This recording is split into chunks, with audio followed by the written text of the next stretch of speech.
So greetings, everybody. I want to welcome you all to United for Black Educators, Building a Pipeline for Representation. My name is Chris Chapman, President and CEO of Kingmakers of Oakland and one of the co-founders. I will be the co-host here today along with our partner, Brother Randy. Would you like to introduce yourself? Yes, thank you, Brother Chris. Good afternoon, good evening, everyone. My name is Randy Saraguchi, and the Executive Director of Urban Ed Academy, based in Bayview, Hunters Point. Excellent. Next slide, please. Thank you. We have a tremendous appreciation and thank you for Generation Thrive, Urban Ed Academy, the Golden State Warriors, Kaiser Permanente, and Kingmakers of Oakland, who all work together to put on the first part of a three-part series for all of you here today. Next slide, please. And this part of the series, this initial run, covers our teacher and educator supports in line with the pillar of Generation Thrive. The second and third will be with the other two pillars of nonprofit sustainability and health and resilience. And so today, to do that dive, there's a lot to cover, but with the limited time we have, we'll be covering the recruitment, development, and retention landscape now for Black male teachers in the Bay Area with Kingmakers of Oakland. Talk a little bit more with experts on their side, part of their team, Dr. Rogers Ard and Brother Bayon, with what they've seen in sort of a deeper dive. And then we'll preview the next installment of the series about the case study with Urban Ed Academy, how we're trying to expand what it looks like to support Black male educators outside of what's happening at the schools. But we want to make sure we have a sense of who's in the room, and just to get a little test around that, next slide, please. We will have two quick poll questions. The first is for everyone in the audience with the multiple choice. How many Black teachers did you have in your K-12 experience, assuming that you went to school here in the United States in public schools?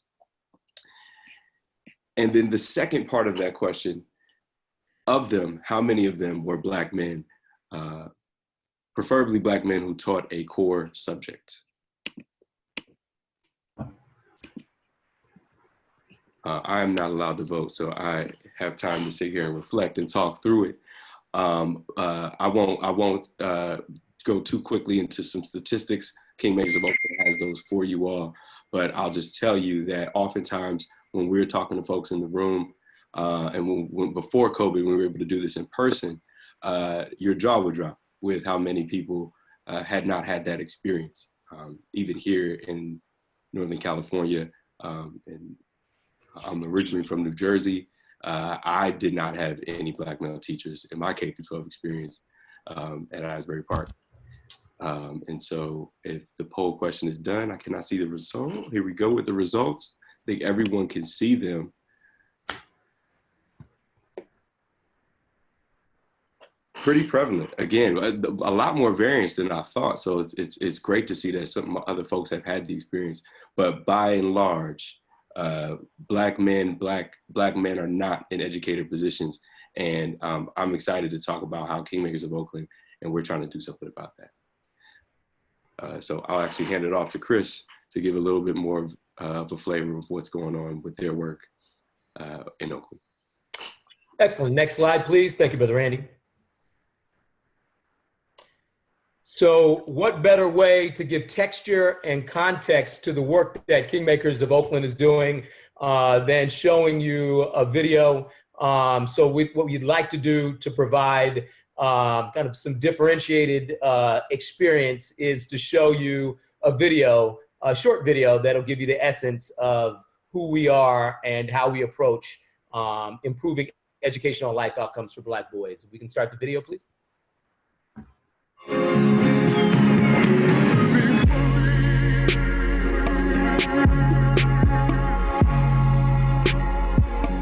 When you look at the history of this country, black children, black people, black consciousness, the black physical body, the black spirit is under daily assault and daily attack. And so we posit if we focus and are intentional and unapologetic around the needs of black children, it actually will empower and engage all children and all families. One of the big questions that is asked within the curriculum is, how do I see myself? And schools oftentimes give an answer to black boys. See yourself as having a Black History Month. See yourself as in the lower track classes. So for us, this is not just a job. This is a necessity. We can predict educational outcomes based on your gender, the neighborhood you live in, and the ethnicity. That is racial inequity at its finest. It's important for people that do this work to come with that same sense of urgency. I know we will have moved the bar to the next level when public schools across the country actually move beyond 10th grade ethnic studies courses or Black History Month to literally rewriting curriculum in this country. When you see a young king, understand that he's not an N-word. When you see a young king, understand his potential, where you can see how bringing out Black genius works. Now is the time really to lean into these institutions and rewrite a whole new narrative. We just wanted to be clear that this is about the love of Black boys. This is about the love of our children. This is about giving our lives as best we can to create a new world for them. Black boy, better listen close. When your elder speaking, better have the most respect. And I'll teach you how to get it. We ain't always gotta act like opposition. No, I got the wisdom, I'ma share it with you. If my life a movie, once you in the picture. If I got some time, I can kick it with you. Chop it up, tell me what's been on your mind. Pardon my absence, we back on the grind. Getting the jump on, I'm don't fall behind. Breaking down barriers one at a time. I'll give you the game to strengthen your spine. Aiming for greatness, don't settle for fine. Men on a mission, don't step out of line. Vision is vivid like king in his prime. I got a dream, we all spending divine. Peace in the streets, no heat for police. Mom and pops in love, check cash every week. Work piled up, resume on fleek. Got my passport stamp, motherland next month. Every move that I make ain't average, no. Come now, king, let me sign you up. Built a whole castle for you to run. Fresh Prince of Bel-Air, make it happen right here. Like, what is hate for this fire that I bring? What I speak is in my veins, in my genes. Right, wrong, stand strong in the scene. In between, what you mean, what you mean? I'm king. What is hate for this fire that I bring? What I speak is in my veins, in my genes. Right, wrong, stand strong in the scene. In between, what you mean, what you mean? I'm king.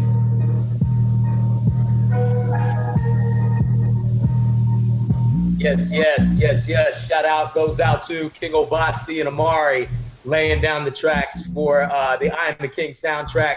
I would love for you to feel free to feed the chat thoughts, reflections on that video as we get ready to hear from our director of our Learning Collaborative, Dr. Rochelle Rogers-Ard, and she will take us through the next 3 slides, and then you'll hear from one of our co-founders, Brother Bayan Bakari. Next slide, please. And we will pass it to Dr. Rochelle Rogers-Ard. Thank you so much, Chris, and hello to everybody this evening.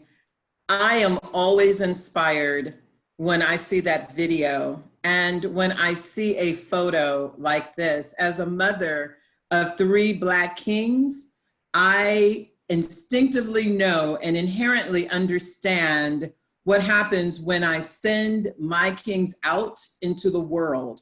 And the fear that I have that not only are they may not get a great education, but the fear that I have that they may not come back allows me to do this work in a way that is extremely personal. Next slide.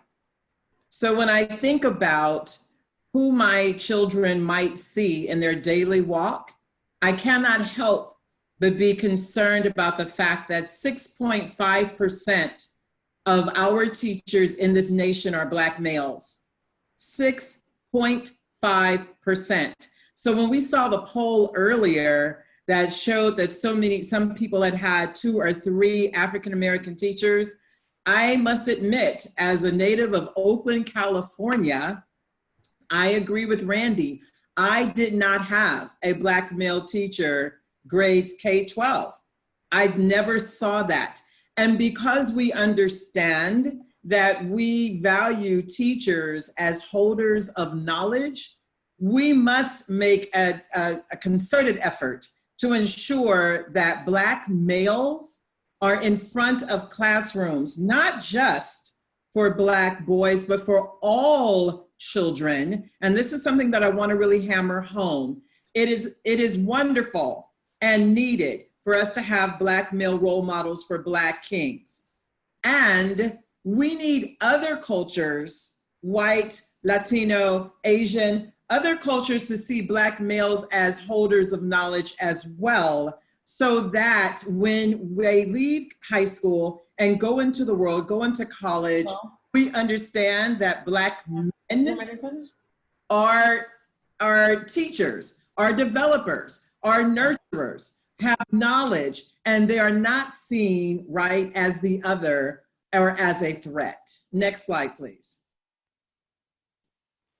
So this is but one of 6 drivers within the Kingmakers of Oakland milieu. However, this driver matters. Number one, we understand that Black, Indigenous, people of color who are teachers boost folks of color's academic performance. We now have the data that includes improved reading and math test scores, improved graduation rates, including aspirations for college attendance.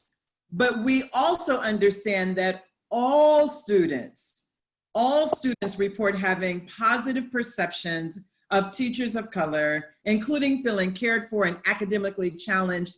And that also means Black male teachers being able to have, as I said before, having positive perceptions for all students, but also specifically for Black kings.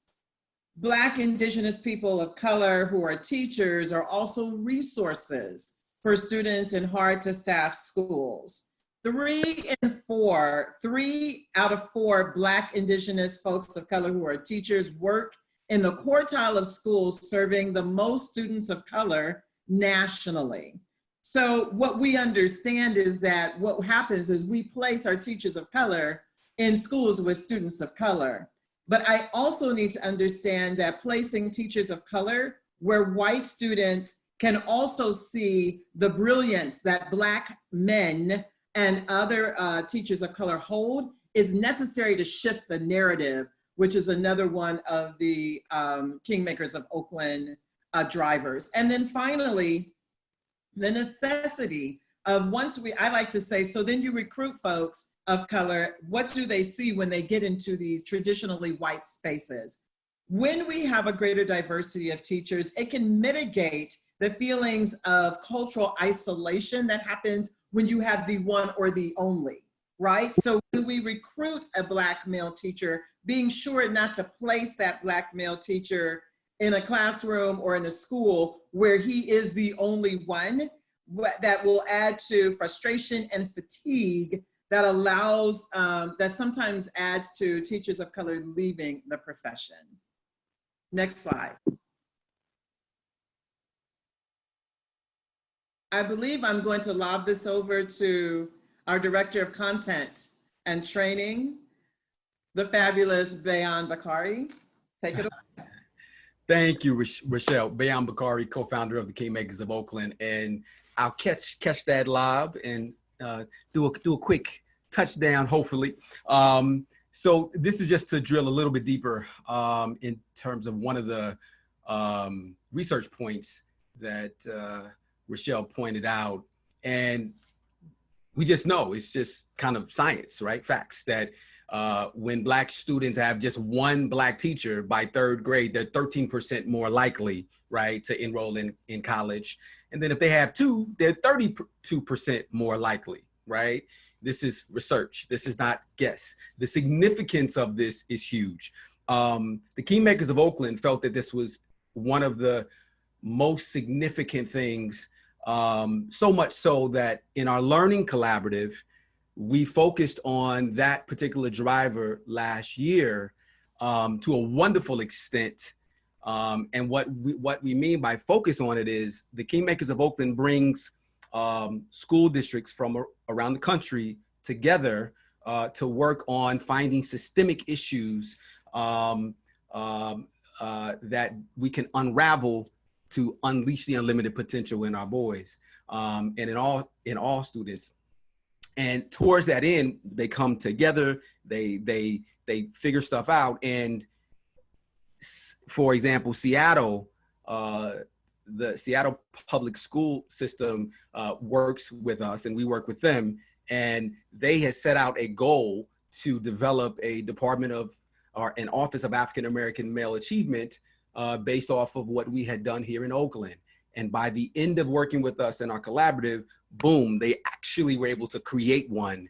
And that office, which was actually written about in the Seattle Times, I believe it is today.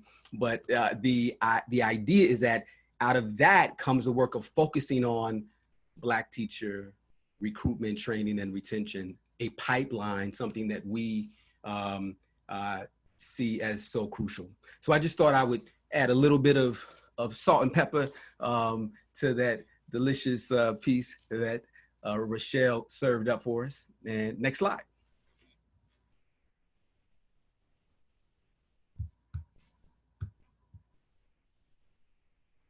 I actually think it's time for maybe a little bit more of that meal, Brother Bayon.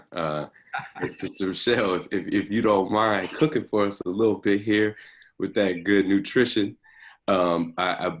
We definitely want to be mindful of the time here, but I'm so excited to get to chat a little bit more with y'all about this.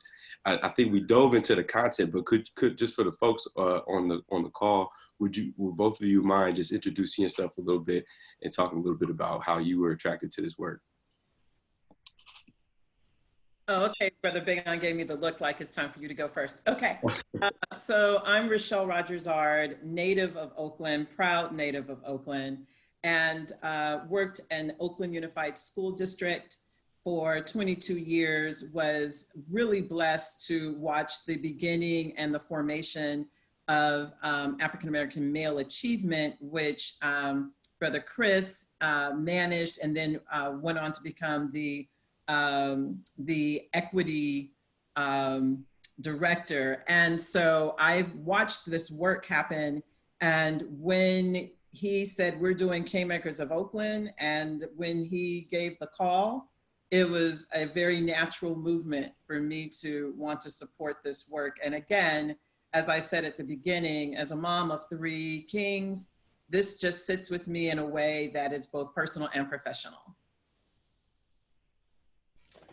Yes, and in terms of that call, Chris gave me a call in 2010, but I was heading up a tech organization. I'd stepped away from the work for a few years and told him that I wasn't able to support the work. And then Trayvon Martin, that situation happened, and then I called Chris and I said, hey, do you have any room? What's going on? How can I help? And then that's when I became the curriculum specialist, which evolved into becoming a co-founder with a new organization called the Kingmakers of Oakland. And this work, of course, is not a work in a traditional sense of a job, right? This is a calling. This is life's work. This is what we must do on behalf of our children, on behalf, I have a son, and I have a lot of sons. I was a teacher for many, many years. I was a mentor, director of a national organization for many, many, many years. So this is just work that I do, and I would do it for free, right? If I had time. So it's super blessed to be paid to do something that is just my life's work. So yeah, I'll stop there. Brother Randy, I could go on. Thank you, Brother Bayon. You're welcome. And I salute both of you. Major respect, obviously, from our side of the Bay to you all for the pioneering you've done. And as you mentioned, Brother Bayon's work has inspired similar efforts across the country. And so kind of on the thread of that inspiration, when we talk about bringing men into schools and into this profession, that recruitment side of it is really the first step. And so can you share with us what has been Kingmakers of Oakland's approach to recruiting men into a field that where they're not? And what have been some of the challenges you've overcome in doing that? Yeah, I mean, so first, you have to break all the traditional nonsense, right? You have to be creative. We have to be like our ancestors and just think beyond. So the first thing is looking beyond the regular sources, right?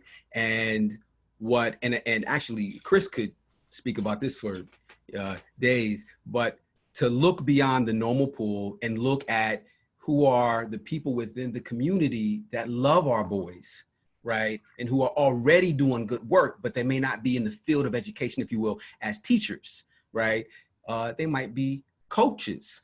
They might be after school staff, right? They might be folks who are working in behavioral health. But folks from the community who have a known track record and who have a great heart, you can start there.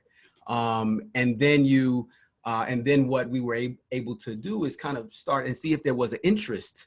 And then the pipeline began when we began to train them, right?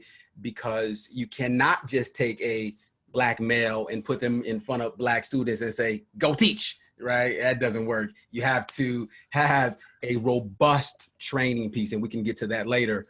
But then you train. And what happened with the Kingmakers of Oakland is as we were developing and growing and developing this cadre of Black teachers that were becoming very, very well trained and doing very good work and having very good effects on our young people, the attack happened, right? People that didn't believe in what we were up to in terms of targeted universalism and basically cried foul. Like, how come these Black males should be able to teach in these schools without a credential? And then that began the next level of the pipeline. I mean, the next level of the pipeline, which was exploring credentialing. So we were able to get Black men trained and then credentialed by working with UC Berkeley through one of the partnerships that Chris had had developed. And we were able to get these teachers credentialed. And so leveraging your social networks is one of the main things, right? Looking around, not to mention, of course, going to HBCUs, et cetera. But I'll let Dr. Rochelle Rogers add any of her salt and pepper and paprika right now. I love that you're choosing my seasonings for me. So, I'm a lemon pepper chick, just to let you know. Got it. One of the pieces that I really want to underscore is, Brother Bigon is exactly correct. You cannot just say, well, I want to put, several people of color in front of children and think that that's okay. So what happens is we have to understand the barriers that are inherent in the fact that we are still dealing in a white supremacist system. So one of the barriers is testing. There are tremendous hoops that have to be jumped to become a teacher. And, sometimes when we are recruiting for, particularly with African-American males who have already jumped so many hoops to even get that bachelor's degree, the question becomes, why would I teach, right? So we have to be able to get people who already love and want to work with young people and then help them mitigate those barriers. And given time, I won't list all the barriers, but testing is one systemic barrier. And we have to be able to get them past those tests. Then what does it mean to go back into the very systems that have been oppressing, particularly Black males in higher ed? And then for them to learn a traditionally white supremacist framework around teaching, which we know doesn't work in the classroom. So when Brother Bayon says you have to completely throw all that out, I absolutely agree.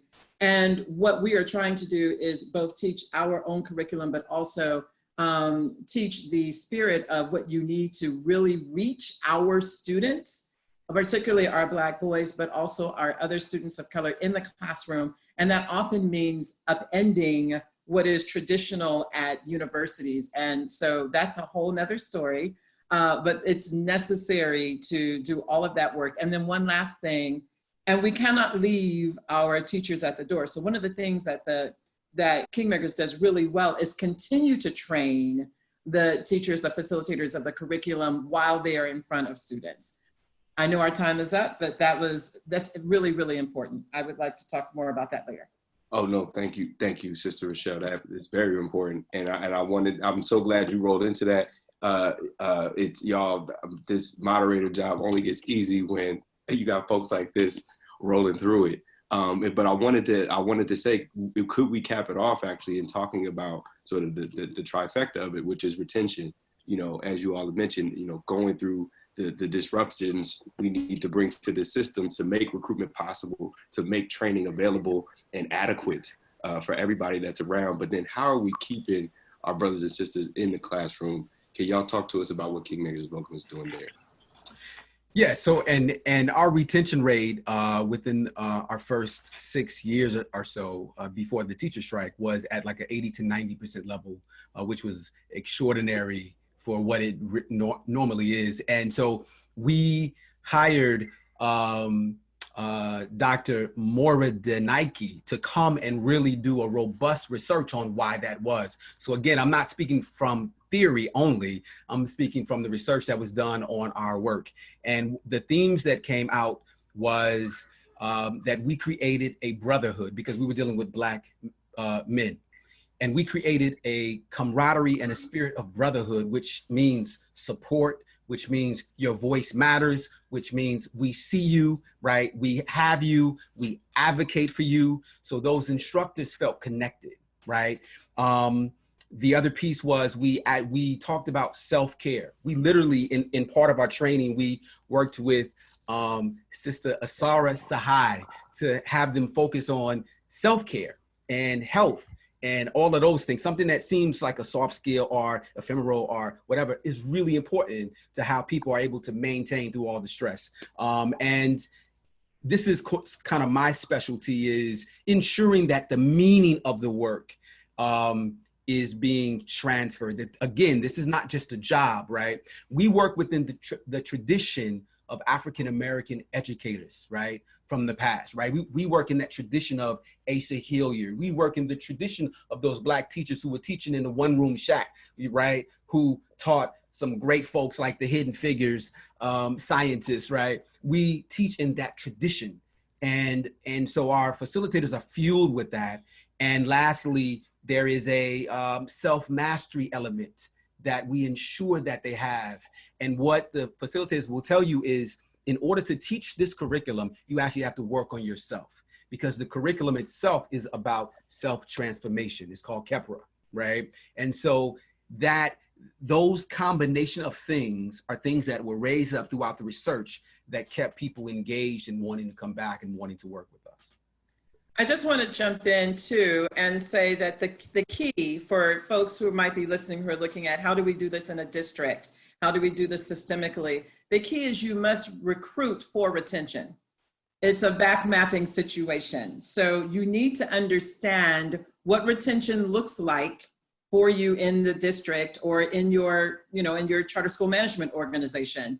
If you are saying, I want to keep teachers who are coming in who have demonstrated the cultural responsive pedagogy that we want in our classrooms, if retention for you is 4 years, you need to have a plan of support for that. What does the teacher do year 1, year 2, year 3, year 4? How are you embedding those supports that Brother Bayon speaks about? How are you creating a cohort, a brotherhood for those teachers? If you are saying that retention is 5 years, same thing. And I think what happens is we just recruit. We just recruit folks, we want someone with a heartbeat, and then we bring them in, and we're not looking at what does it mean to really push and grow that teacher, that facilitator, so that they can remain true to their purpose and their calling in spite of being in spaces that are not made for them. And that is an excellent way to end the lightning round. Can we give a virtual snaps, y'all, for Sister Rochelle, Brother Bayon? Thank you all very much. And I hope they actually probably gave y'all all of what you need for the next slide here. We want to get some action, and I want to remind folks for the Q&A portion, we won't have a chance to just ask. So if y'all can drop any questions you have based on what is being heard today, we'll have a moment at the end to do it. But for now, also with these two reflective moments, given all of what you've heard, what do you believe our number one asset is in bringing more Black men into teaching? It is, if it were easy, it would be done. So, you know, there's no necessarily one right answer, but what do you think that number one asset is? And what do you think our number one barrier is? And Sister Rochelle did a great job of breaking down some of the systemic barriers. But we would love to hear from you all on that. And we can pick up some of that in the next panel and also in the Q&A. And so with that, oh, I'm sorry, was there something? Oh, we want to go ahead and move into the second portion of it. Again, we'll be monitoring the chat there and look at it. And so with Urban Ed Academy, we're down in Bayview Hunters Point, and we start with our mantra that we got from Frederick Douglass, which is, it is easier to build strong children than it is to prepare broken men. Not that that work doesn't need to get done, both need to happen. But when we're talking about planning, and we're talking about making changes, and we're talking about focus, we decided to start earlier. And so our focus is at the elementary level with our work. Next slide. And I want to give you all just a quick, in the interest of time, quick 2-minute video to share what we do.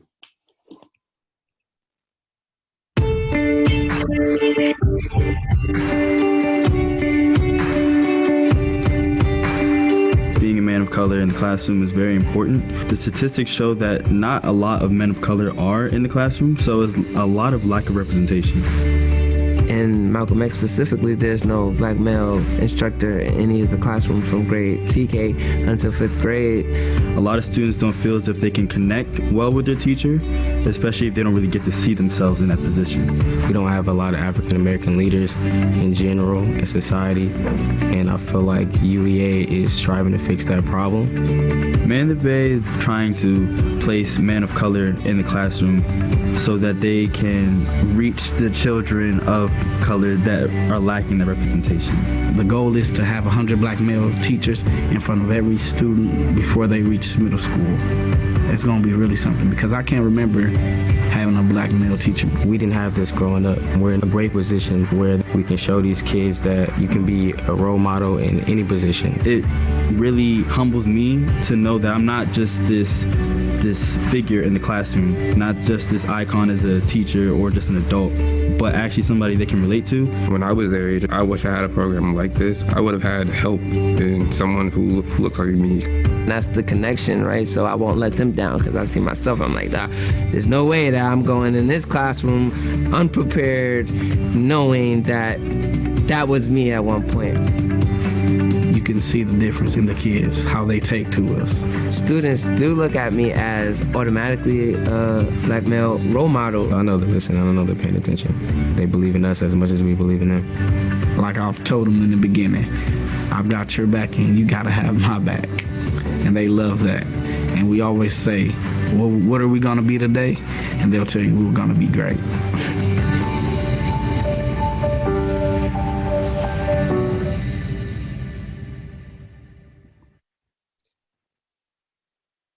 Thank you for that. And this is a quick snapshot of our first cohort. And so I realized I need to take a step back and say what Urban Ed Academy does. Well, we are down in Bayview Hunters Point. We started out as a Saturday school that looked to match boys of color, namely Black boys, because of the neighborhood, with Black men. And we thought, because representation matters, it matters in education, and let's do that on Saturdays. Well, if it's important on Saturdays, it's certainly important Monday through Friday. And when we realized how arduous of an effort this was to get men there, we decided we had to do something about it. So our goal is for our representation mission in San Francisco is to place one African-American male teacher in every elementary school in the city. These are the first 4 gentlemen that decided to take that journey with us.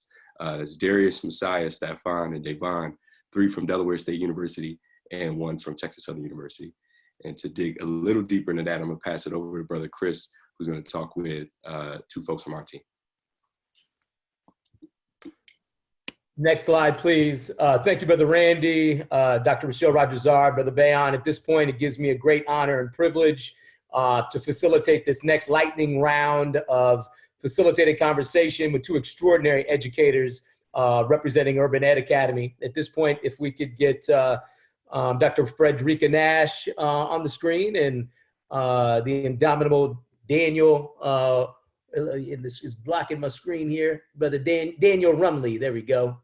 And maybe I'm not, mic check 1, 2, there we go. Can, let's go ahead and start with Dr. Frederica Nash. Would you go ahead and just take a moment to introduce yourself and what got you involved with Urban Ed Academy and their programming? Yeah, thank you, Chris. So I am interested in social justice and teachers of color and the work that they do in schools and identity work in that domain. And so when I talked with Rumley about this, Daniel Rumley about this program, this fellowship at Urban Ed Academy that brought Black men into the educational space without an education background, that gave me just a passion to get into this work and to do all that I can, no matter what, to let them know that there are people that have their back if they want to get into this space, to help them break down any systemic barriers to get into the classrooms where students need them. Excellent. Thank you. Brother Daniel, if you can introduce yourself, please. Absolutely. Chris, I appreciate it. Good evening, Daniel Rumley, originally from Birmingham, Alabama. And just to really kind of cut into why this and why right now, there's a mantra that says, if you see a hole, fill it. And as A.G. Gaston, businessman from Birmingham, and Randy and I have been in education for a while together in different spaces. And we kind of got to an end of a rope and realized it's not really the school or the type of school or any of those things, private, public, charter. It's really who's in the classroom, who's in front of the child. And so we kind of honed in on the national teacher shortage and how do we fill that gap with the people that we think need to be in there for our communities. And here we are 5.5, 6 years later. Excellent. Well, thank you both. And so the first question I'd like to tee up, and deeply appreciate the work you're doing with our HBCUs. But can you all talk a little bit about your focus strategy around recruiting from the HBCUs to drive the Black male teacher population in the Bay Area? And whoever would like to start first. No, for sure. So we kind of reverse engineered this answer, right? Or the starting point rather. When looking at the statistics of who's in the classroom, who's not, we represent 2% and 3% for our Latino brothers, respectively. And our first thought was, let's go where Black men are, where we know they are. They're at historically Black colleges. And so it was really that kind of black and white simple. And I think once we started to peel back the onion and really understand the historical place that HBCUs have had from their inception in educating people to then educate their people, it was a no-brainer for us, and kind of leaning in that space was it was organic, to be honest with you. It just kind of took place like that. Mentor kind of made it real with some folk at Delaware State and at Texas Southern. And the rest of it is kind of history. Excellent. Thank you, Daniel. Frederica, did you want to weigh in on that, or I can tee up the next question? I think it's important to recognize, as Daniel said, where to go where folks are. We are in community with one another, and if we want to find our community, then we go where people are. That's right. That's right. Thank you. So the next question pertains to the training and the training materials and curriculum, and would love to hear from you both. Most of the teacher training materials and curriculum available are not specifically tailored to the needs of Black men. What specific components were added to the Bay program for the fellows?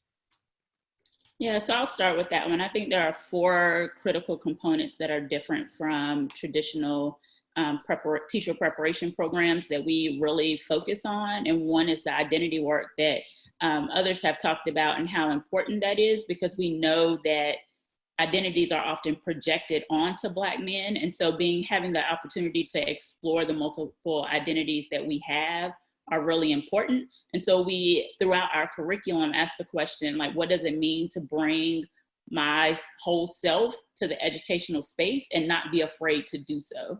And so in doing that, we also focus on knowledge co-construction. And so thinking about the educational and life experiences that these Black men bring to the space and privileging their understanding of their life experiences will support that deep transformation that not only happens in the classrooms, but happens in the system that has been talked about is such an oppressive system. And so we use our community space to agree and disagree and challenge and consider what are the supports that really support whole child learning, specifically for children of color and their communities. So actually taking it outside of the classroom as well. And then a third component is to value and underscore the counter stories. So as we share and create these counter stories, and we often do that through storytelling, like we want to frame and reframe this narrative around Black men as disciplinarians or what students are capable and able to do. So while we dismantle those narratives, we also want to reframe the narratives that people are hearing. And we do that through our fourth component, I would say, which is early on, often new teachers are told to just learn the technical components, get in there and make sure students are quiet and they understand the standards that you've given them. But we provide foundations on leadership and advocacy and social justice for the whole child, because we want to build capacity and agency from the start for Black men unapologetically. So I would say those are the four sort of key characteristics or components that are different and create that brotherhood within the fellowship. Excellent, thank you. Brother Daniel, would you like to add to that? Yeah, real quick, I'll just add, I think if I come out a little bit from the 4 pillars and just it's identity-based work. Who you are is valuable before you even come to the technical aspect of it. Understanding how to draw that out and make that a tangible thing for you to then walk into the classroom with confidence to lead children is as important, if not more important, than understanding the tackling and blocking of the actual profession. Excellent, thank you both. The third question that I'd like to tee up for you both: when recruiting new Black male talent to the field, can you talk about your difference in approach to a college senior versus a man already established in a career looking to make a change? Yes. So it's interesting. You started off with the hip hop, your soundtrack, which is fitting.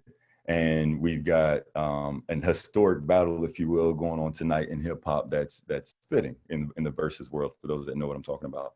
But there's this understanding that our people in community, we shine in the sun, in the light, on the stage. We see ourselves there, even if we aren't necessarily there at that moment. And on a certain level, being in front of a classroom is like being on stage.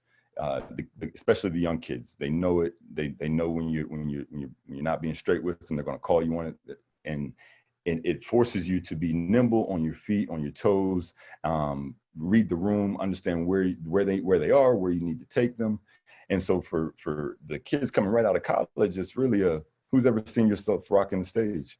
Everybody's hand goes up. Who's ever had that training to be comfortable when the lights come on? Everybody's hand goes down.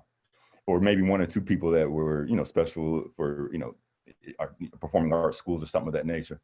But most people see themselves there, but don't know how to actually work themselves into that comfort level. So that's one thing that resonates in terms of being able to see a set of skills translating to other areas of life that someone may not have assigned to teaching.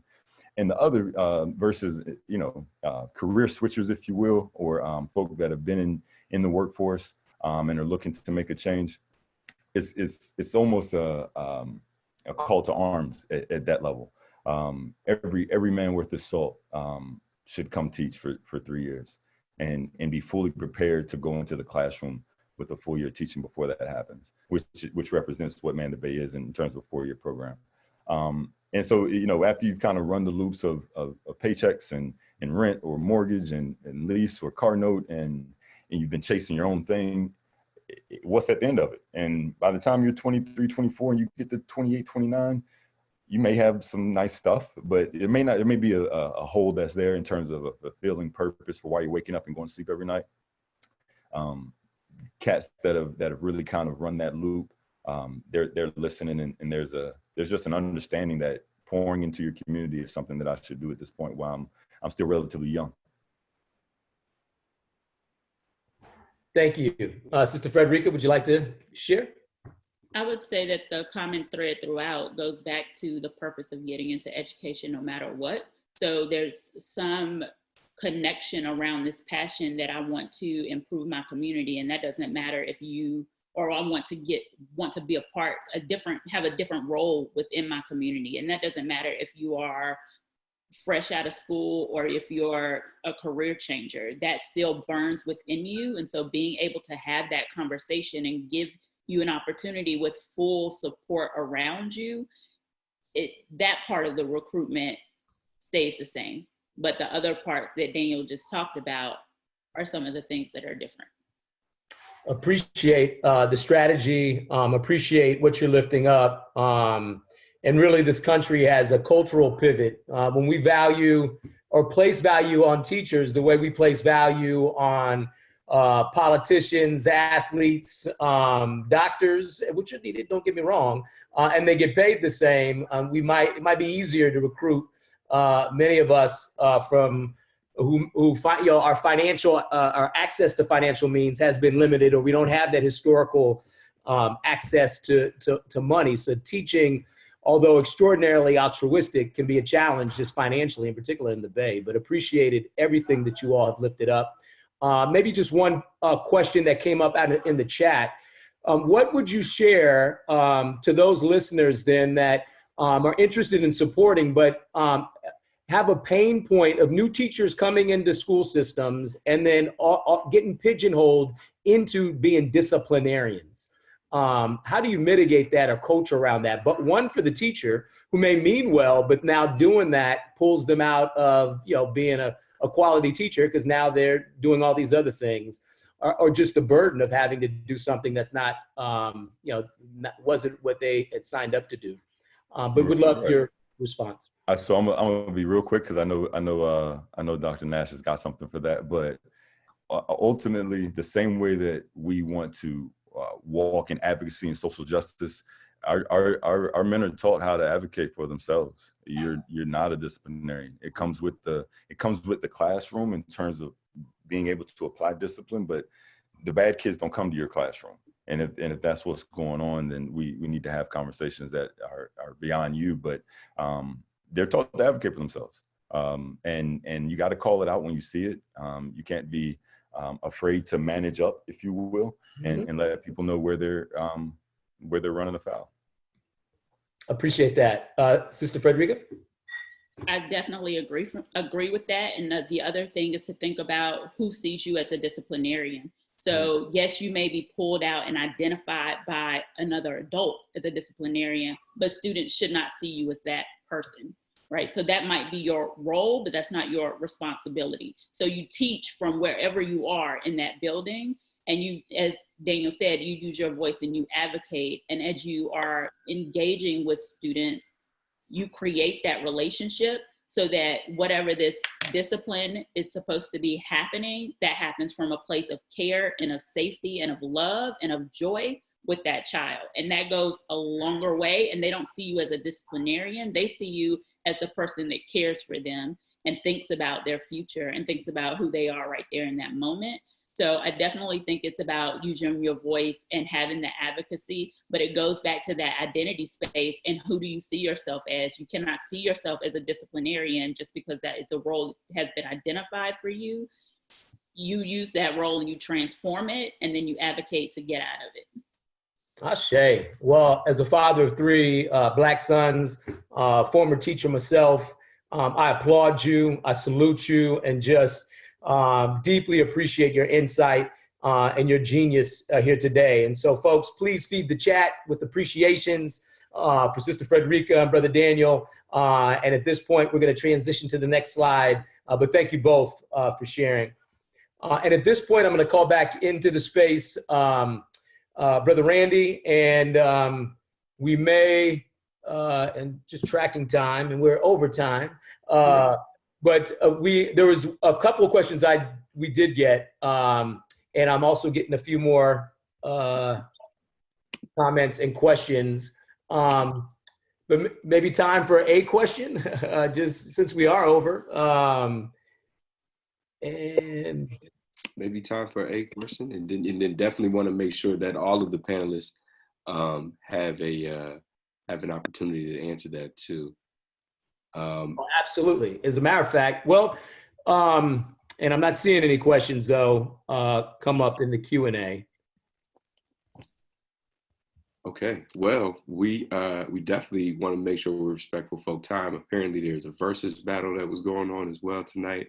We were battling a few other things this evening.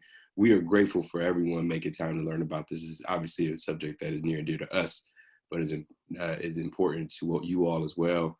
And we're grateful to be able to share the space. Do we want to get all of the panelists just to show face real quick, and maybe we could do a group sign off? Yeah, we had two more slides. We did. That's right. Well, or all of us can share on this slide. Then can we get the next slide on, Elise? And this is you, Brother Randy. This is me, and hopefully this is for everyone, all of you out there too. How can you help? Well, we're all teachers. We all have things to impart. But secondly, we all have mouths and fingers. Ask a Black man to teach. We need as many of us in this field as possible. Excellent. Next slide. And again, we want to thank our distinguished panelists, our partners. A big shout out to Generation Thrive, Urban Ed, Golden State Warriors, Kaiser Permanente, Kingmakers of Oakland. Special shout out to Annalise behind the scenes. She was supporting us with all the technical support, and Brother Adil. And then a culture keeper here in the Bay Area, a life force leader in the movement, Ayana. Thank you for your guidance, your leadership, and the opportunity you provided, both Urban Ed Academy and Kingmakers of Oakland. And we'll allow each speaker in closing maybe just to give thanks or share one final thought. Brother Bayon? Yeah, we will win. We will be successful. Ashe. Thank you. Brother Daniel? I appreciate the space, the platform. Thank you for everybody for coming. Thank you, Brother Bayon, Mr. Shell, Brother Chris, obviously my Brother Randy. Good night. Thank you, Sister Frederica. I'd just like to end with know your power and the power of teaching, and thank you. Ashe. Dr. Rochelle Rogers-Art. I think Dr. Nash took mine, but I was just going to say there's no greater gift, right, than being able to impart education to the generation behind you. So let's teach. Amen. And Brother Randy, go ahead and close us out. Wakanda forever. Have a great weekend, y'all. Thank you, everybody. Appreciate you. And this is a series, so we'll have promotion for the next series that Kingmakers of Oakland and Urban Ed Academy will do. So please stay tuned for an email. So anybody that was registered for this one, you'll get an automatic email, and then we'll send it out. So thank you so much for joining tonight. Excellent. Thank you, Ayana. All right, y'all. Thank you, everyone.